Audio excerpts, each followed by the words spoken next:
يا ربي بالمصطفى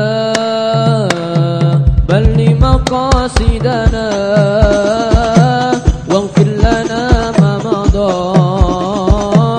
يا واسع الكرم والحبيب الذي ترجى شفاعته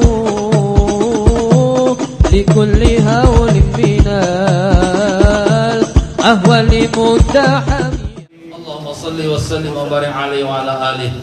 Majlis mengucapkan selamat datang kepada Al-Fadhil Ustaz Muhammad Hasbi Hasan, Presiden Persatuan Guru-Guru Agama dan Ulama Singapura, dan semua para asatidzah hadirin hadirat yang ada bersama-sama di atas pentas.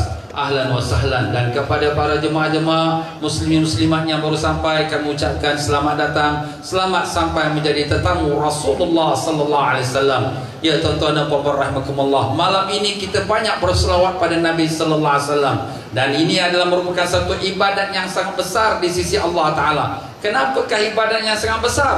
Kerana Allah Subhanahu wa taala sendiri pun telah berfirman, a'udzubillahi minasyaitonir rajim, innallaha wa malaikatahu yusalluna 'alan nabi ya ayyuhalladzina amanu sallu 'alaihi wa sallimu taslima.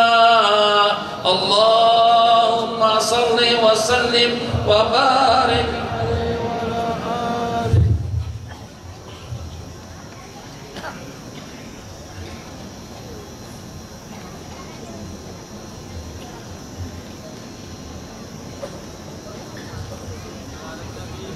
Allahumma salli wa sallim. Alhamdulillah tuan-tuan dan puan-puan rahimakumullah. Maka bertambah lagi seri kita pada malam ini dengan adanya para hadirin hadirat, para alim-alim ulama Ahlus Sunnah wal Jamaah. Ya tuan-tuan dan puan-puan rahimakumullah, sudah sepakat alim-alim ulama sekeempat mazhab Syafi'i, Maliki, Hambali dan Hanafi, tidak sah sembahyang seseorang, maupun sembahyang sunat, maupun sembahyang wajib, maupun sembahyang jenazah, kalau tidak dibacakan selawat atas Nabi Sayyidina Muhammad sallallahu alaihi wasallam dalam sembahyangnya. Kenapa dicampur adukkan selawat pada Nabi, sedangkan kita sembahyang yang maha besar, kita sembah pada Allah. Inilah nak menunjukkan kepada kita bagaimana tingginya, darjatnya, kemuliaan dan keagungan Nabi kita sallallahu alaihi wasallam. Tidak ada satu pun ibadat yang Allah Subhanahu wa taala menunjukkan kepada kita yang Allah melakukan dahulu sebelum Allah perintahkan kepada hamba-hambanya. Seumpama kalau kita berpuasa, tidak ada Allah mengatakan Allah berpuasa kemudian Allah taala mengatakan wahai orang beriman berpuasa kamu. Tidak ada dalam Quran, tak ada dalam hadis. Allah Ta'ala memerintahkan kita mengerjakan haji dengan Allah mengatakan Allah mengerjakan haji, wahai orang beriman kerjakanlah haji. Tidak ada. Bahkan carilah semua perintah Allah, tidak ada Allah Subhanahu wa taala yang mengatakan Allah lakukan terlebih dahulu kemudian baru diperintahkan kepada orang beriman, melainkan selawat atas Nabi kita Rasulullah sallallahu alaihi wasallam. Allah membuat pengisytiharan, satu deklarasi, sesungguhnya Allah dan sekalian para malaikatnya berselawat atas Nabi Sayyidina Muhammad sallallahu alaihi wasallam. Wahai orang-orang beriman, selawatlah kamu atasnya dan ucapkanlah salam yang sempurna. Allahumma salli wa sallim wa barik alaihi wa ala alihi. Inilah bukti paling besar sekali tuan-tuan dan puan-puan, menunjukkan bagaimana tinggi dan mulianya darjat Nabi kita Rasulullah sallallahu alaihi wasallam dan bagaimana tingginya ibadat selawat di sisi Allah Taala.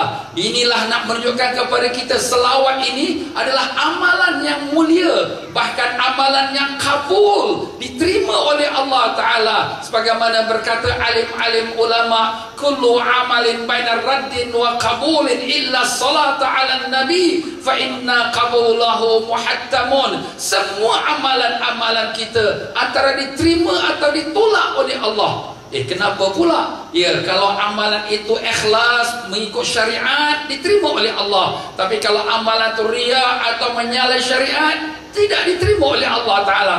Illa salata ala nabi, malaikat selawatan Nabi sallallahu alaihi wasallam. pasti diterima oleh Allah Ta'ala. Kenapa kita kata pasti? Walaupun orang yang membaca selawat itu riak, walaupun orang yang baca selawat itu orang fasik, tetapi Allah terima selawatnya. Kerana bila kita berselawat ini, kita memohon kepada Allah supaya Allah mencurahkan rahmatnya kepada Nabi Sallallahu Alaihi Wasallam.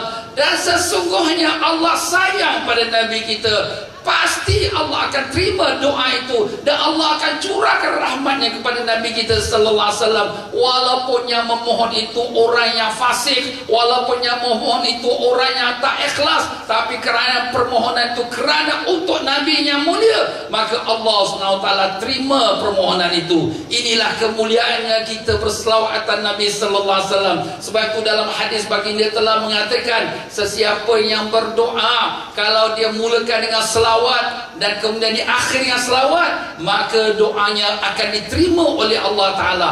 Kenapa demikian tuan-tuan dan puan-puan? Kerana Allah Subhanahu Wa Ta'ala bila kita mulakan doa dengan Allahumma salli ala Sayyidina Muhammad wa ala ali Sayyidina Muhammad, Allah terima. Kemudian bila kita tutup doa kita Allahumma salli ala Sayyidina Muhammad wa ala ali Sayyidina Muhammad, Allah Ta'ala terima. Jadi kalau yang awal Allah terima, yang akhir Allah terima, yang tengah-tengah kalau Allah tak terima, Allah malu. Bahkan Allah ni adalah yang paling kasih sayang. Sudah tentu apabila awal dan akhir terima, yang tengah pun diterima oleh Allah Ta'ala. Maka dengan sebab itulah antara adab kita berdoa, kita mulakan dengan pujian kepada Allah dan selawat atas junjungan Nabi kita Sallallahu Alaihi Wasallam, dan mohonlah apa hajat-hajat kita. Kemudian kita tutupi dengan selawat Nabi Sallallahu Alaihi Wasallam, dan kemudian kita akhiri dengan pujian kepada Allah, walhamdulillahi rabbil alamin. Begitulah dia muslim-muslimah rahimakumullah.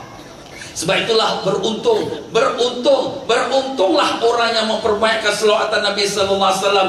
Baginda telah bersabda dalam hadisnya, manusia yang paling dekat dengan aku yaumul qiyamah di antara kamu ialah orang yang paling banyak sekali berselawat atasku. Maka dengan itu tuan-tuan dan puan-puan, apa yang kita ada pada malam ini, majlis selawat pada Nabi Sallallahu Alaihi Wasallam, jangan hanya habis di sini sahaja, bahkan kita bawa balik sampai di rumah pun kita selawat pada Nabi Sallallahu Alaihi Wasallam. Dalam kita berjalan pun kita selawat Nabi Sallallahu Alaihi Wasallam. Sedang kita memandu kenderaan pun kita buat selawat pada Nabi Sallallahu Alaihi Wasallam. Dan kasidah-kasidah yang kita telah baca pada malam ini, dan yang akan kita teruskan lagi dengan bacaan-bacaannya. Jangan tuan-tuan dan puan-puan hanya sampai di sini. Kalau boleh kita dapatkan buku kasidah ini. Tuan-tuan dan puan-puan, buku kasidah ini yang telah disusun oleh Habib Syekh dan alim-alim ulama kita adalah merupakan salah satu cara untuk kita mendekatkan anak-anak kita supaya kasih kepada pujian pada Nabi Sallallahu Alaihi Wasallam. Daripada dia menyanyi lagu Dona Sayang, daripada dia menyanyi lagu Hindustan, lagi baik dia membaca selawat atas Nabi Sallallahu Alaihi Wasallam dengan rentak-rentak yang membawa hati dia syahdu dan cinta pada Nabi Sallallahu Alaihi Wasallam. Kami akan edarkan buku ini pada malam ini tuan-tuan dan puan-puan. Tuan-tuan dermalah seikhlasnya, itu terserah kepada tuan-tuan dan puan-puan. Tapi kalau sekiranya tuan-tuan dapatkan DVD, yang di mana DVD ini merupakan daripada rakaman pada bulan Mei yang lepas, sewaktu kami mengadakan majlis Rasulullah Sallallahu Alaihi Wasallam bersama Habib Syekh yang datang daripada Solo di Stadium Yishun. Alhamdulillah, yang hadir pada malam itu dekat 20,000 orang. Alhamdulillah. Dan Alhamdulillah telah dirakamkan.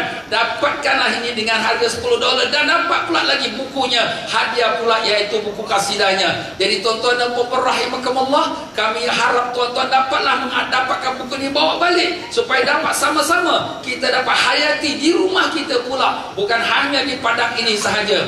Demikianlah muslimin dan muslimat rahimakumullah, bukan hanya cukup dengan berselawat sahaja, tetapi kita buktikan bagaimana cinta kita pada Rasulullah Sallallahu Alaihi Wasallam, bagaimana cinta kita pada Nabi. Tuan-tuan dan puan-puan, Rasulullah Sallallahu Alaihi Wasallam telah bersabda, man ahya sunnati faqad ahabbani, faman ahabbani kana ma'i fil jannah. Artinya, sesiapa yang cinta pada, siapa yang hidupkan sunnah aku, maka dia akan bersama-sama, maknanya dia bercinta padaku. Dan sesiapa cinta padaku, dia akan bersama-sama aku dalam syurga. Inilah dia tuan-tuan dan puan-puan, tanda buktinya kita cinta pada Rasulullah Sallallahu Alaihi Wasallam.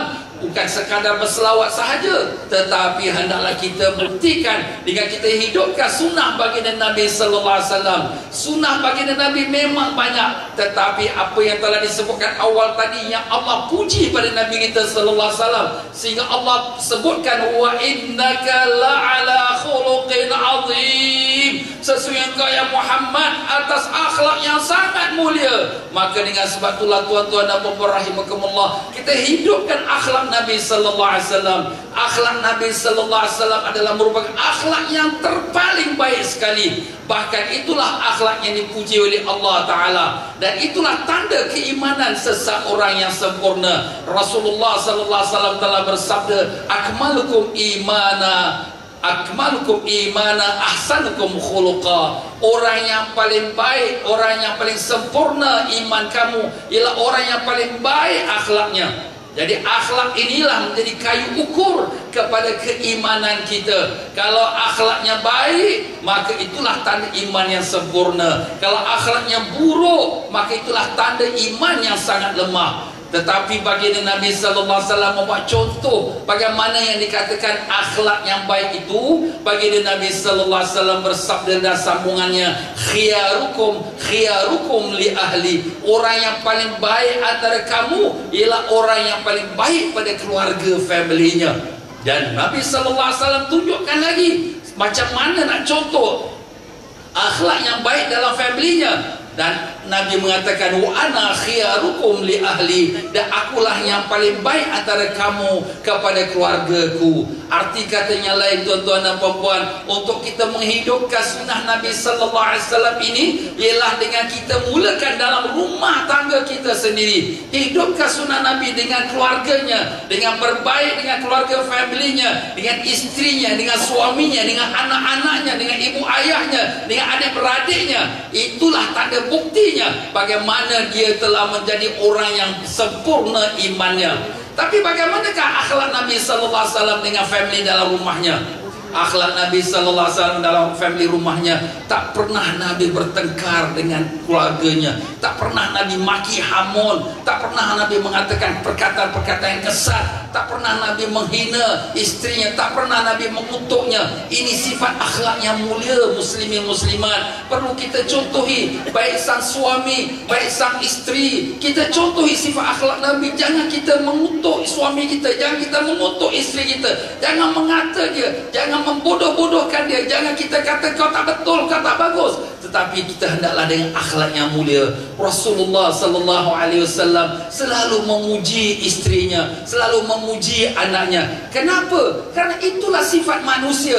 Manusia suka dipuji. Jadi itulah sifat yang patut kita ambil, kita bawa balik ke rumah. Apabila Rasulullah sallallahu alaihi wasallam nak memanggil istrinya, tidak dipanggil dengan nama sahaja, tetapi dengan pujian-pujian. Seperti baginda memanggil istrinya, ya Aisyah, ya Humairah, wahai si intan merah, wahai si merah manis. Kenapa Nabi panggil dia dengan pujian? Padahal umur Nabi sudah tua dah pada masa itu. Nabi SAW di akhir-akhir umurnya baru bersama-sama dengan Siti Aisyah, tapi tidak menghalang daripada perkataan pujian itu. Biasanya kita orang-orang ni kalau baru kahwin saja dia puji isteri dia cantik, intan, belian. Maaflah ya tuan-tuan ya, kalau kita nak panggil dia pun kita panggil dengan pujian itu baru-baru kahwin. Lepas dah kahwin 2-3 bulan panggil nama pula. Kalau namanya Fatimah, Fatimah, Fatimah. Tapi kalau sekiranya dah 4-5 tahun, dah tinggal pula Timah, Timah. Kalau sekiranya dah 10 tahun,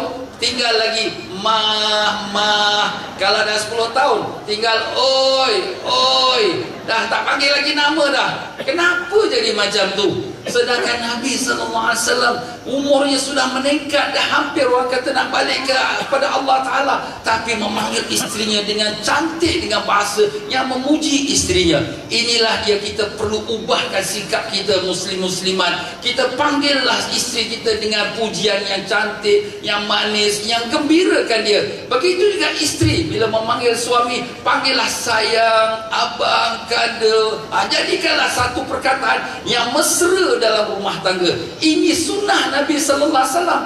Kita nampak orang-orang kafir tuan-tuan, mereka ini orang kafir, tapi mereka bila panggil isteri atau suami darling, darling, walaupun umur dah tua dah, Tak, kita kata apa orang tua ni dah tua pun panggil darling-darling. Nampak tuan-tuan? Itu mereka membuat perkara yang betul. Kita lah pula yang sudah tinggalkan sunnah baginda Nabi kita sallallahu alaihi wasallam.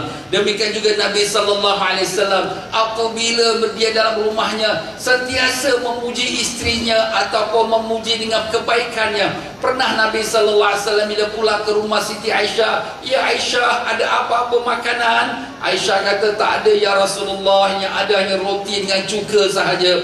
Maka Nabi sallallahu alaihi wasallam kata, "Minta mari kemari." Maka diambillah cuka itu dan diambillah roti, dan Nabi pun cecahlah roti itu dalam cuka. Kemudian Nabi kata, sedapnya roti dimakan dengan cuka. Tuan-tuan dan puan-puan, fikirlah apalah yang rasanya ya roti cecah dengan cuka. Alamak, dalam masa baik tajam pula. Nabi boleh kata sedap pula. Subhanallah. Tengok cara Nabi memuji istrinya. Walaupun mungkin kita rasa tak sedap, tapi dengan pujian itu menggembirakan isteri. Sepatutnya inilah yang kita bawa dalam rumah tangga kita. Bila isteri pun dah siapkan makan, isteri pun dah siapkan pakaian, Allah sedapnya makanan ini, Allah sedapnya lauk ini, kita puji. Habis ustaz, habis makan tak sedap, lauk tak sedap, tak apa, jangan kata lagi. Kita dah puji dah sedap, sedap lah lauk ni, tapi kalau tambah sikit lagi garam lagi sedap.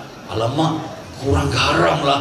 Isteri pun dah terasa ada something yang kurang. Tapi isteri marah tak? Dia tak marah. Pasal apa tak marah?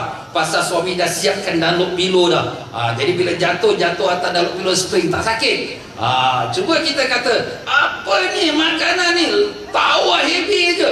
Isteri kata, abang besok balik makan kedai mamak tu dah. Kan? Padan muka kau pun. Maaf tuan-tuan dan puan ya. Sebab tu di sini kita perlu menghidupkan akhlak Nabi sallallahu alaihi wasallam. Sesuatu perkara dalam rumah jangan dimulakan dengan perkataan yang marah, tapi kita mulakan dengan perkataan yang memuji. Bagus kau masak ni, bagus baju ni kau dah gosok, cuma sikit lagi kalau kau licin kan ni lagi bagus. Nampak? Jadi dia tak marah. Begitulah dia tuan-tuan dan puan-puan rahimakumullah. Dalam perkara ini juga Rasulullah sallallahu alaihi wasallam telah mengajarkan kepada kita, man lam yashkurin nas lam yashkurillah. Siapa yang tak bersyukur kepada manusia, siapa yang tak berterima kasih pada manusia, dia belum lagi berterima kasih kepada Allah Subhanahu wa taala. Jadi bagaimanakah Nabi sallallahu alaihi wasallam nak menunjukkan kepada kita, walaupun rezeki yang datang pada kita memang Allah yang beri, tetapi kita berterima kasih kepada majikan kita. Thank you boss. Kita berterima kasih pada kawan kita yang bawakan makanan pada kita. Terima kasih kawan. Kita ucapkan terima kasih kepada isteri kita yang sudah masak penat lelah. Kita kata terima kasih sayang. Kenapa kita tak ucap terima kasih? Maaf tuan-tuan dan puan-puan, bila kita makan sedap, alhamdulillah. Ada tak ucap terima kasih pada isteri? Lupalah ustaz, dah kenyang sangat. Nampak? Patut kita terima kasih pada isteri. Terima kasih sayang, hari ni masak nombor 1. Kita pun makan sedap, alhamdulillah. Nampak tuan-tuan? Kita ucapkan terima kasih. Tetapi terima kasih ni Nabi sallallahu alaihi wasallam mengajar kepada kita, man lam yashkuril qalil lam yashkuril katsir. Siapa yang tak terima kasih yang sedikit, dia tidak akan berterima kasih yang banyak. Arti kata yang lain, terima kasih ni bukan tunggu banyak, sikit pun terima kasih. Orang buat baik pada kita, kita tidak ada apa-apa yang kita nak balas pada dia, kita balaskan dengan jazakallah khair, semoga Allah membalas kamu dengan kebaikan. Kita ucapkan doa untuk dia, kita ucapkan terima kasih pada dia. Terima kasihlah. Begitulah kalau suami kita balik, dia tak ada bawa makanan, dia tidak ada bawa wang ringgit, tapi suami kita dah balik dengan selamat, alhamdulillah, terima kasihlah abang balik. Ini suami balik, muka masak 4 pintu. Kenapa? Abang balik lambat 5 minit tau. Alamak, 5 minit lambat pun dah jadi problem. Susahlah kau ni. Maaf tuan-tuan dan puan-puan ya. Jadi patutnya bila kita balik, suami balik ni, kita gembira. Kenapa gembira? Kerana Allah selamatkan dia balik. Kalaulah sekiranya yang datang depan pintu kita polis, kenapa? Suami kau accident. Kan dah susah. Jadi bila suami kita dah balik, syukur pada Allah, suami aku dah balik, alhamdulillah selamat dia balik. Ini antara kita berterima kasih pada Allah. Dan jangan kita marahi suami, bahkan kita terima kasih suami kita balik. Masya Allah tuan-tuan, kalau ini dapat dihidupkan, sudah pasti rumah tangga itu aman dan damai. Begitu juga sang suami, apa yang ada sang isteri itu buat di rumah dengan apa yang dia sediakan, alhamdulillah kita terima kasih. Kita sebagai manusia, tak ada siapa yang sempurna. Kalau seorang tu dapat isteri yang cantik, tapi kadang-kadang ada kurang dalam bahagian dia tak pandai masak. Kalau dia pandai masak pula, tapi ada kurang pula, dia tu banyak menceloteh pula mulut dia tu, Ustaz. Tapi begitu juga sang suami. Kalau kita kata suami kita handsome, cantik, tapi mungkin wang ringgit dia pula kurang pula punya rezeki dia.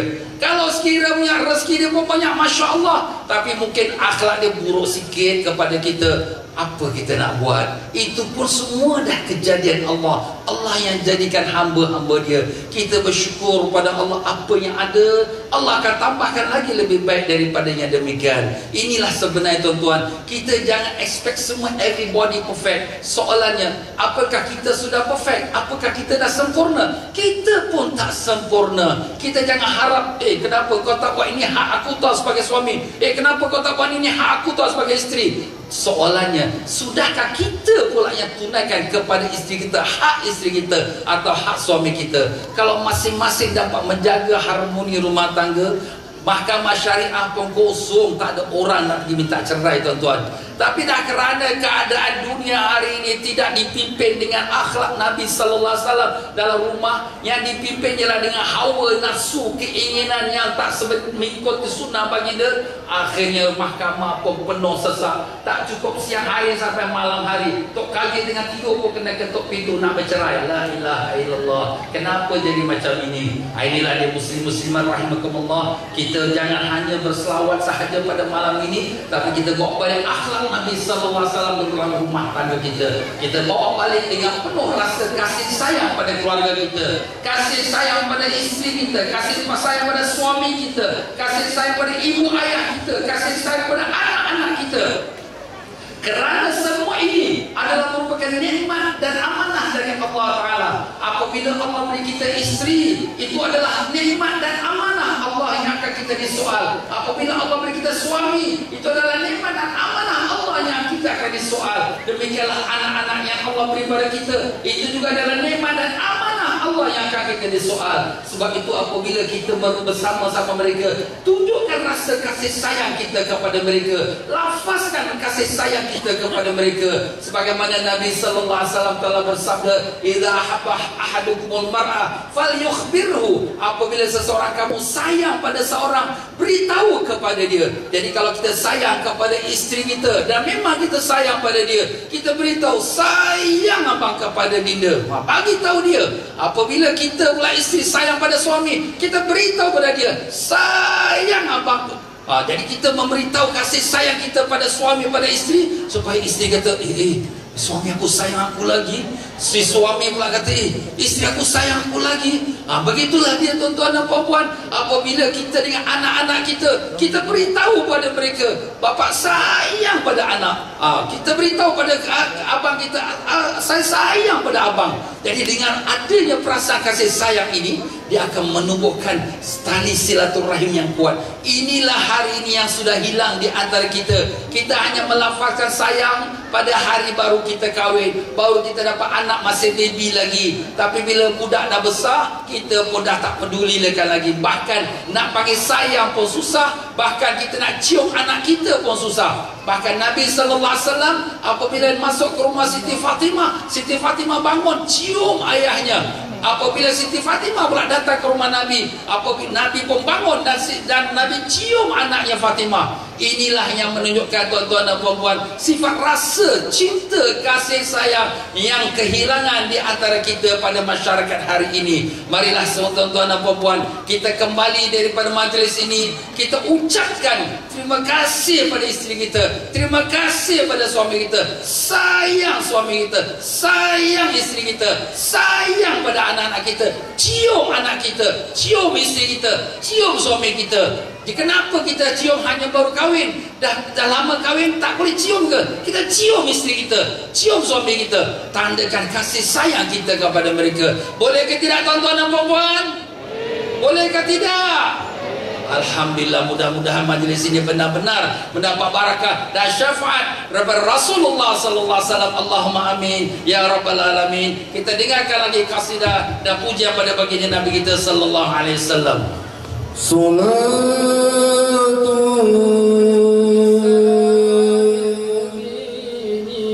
bisalamil mubin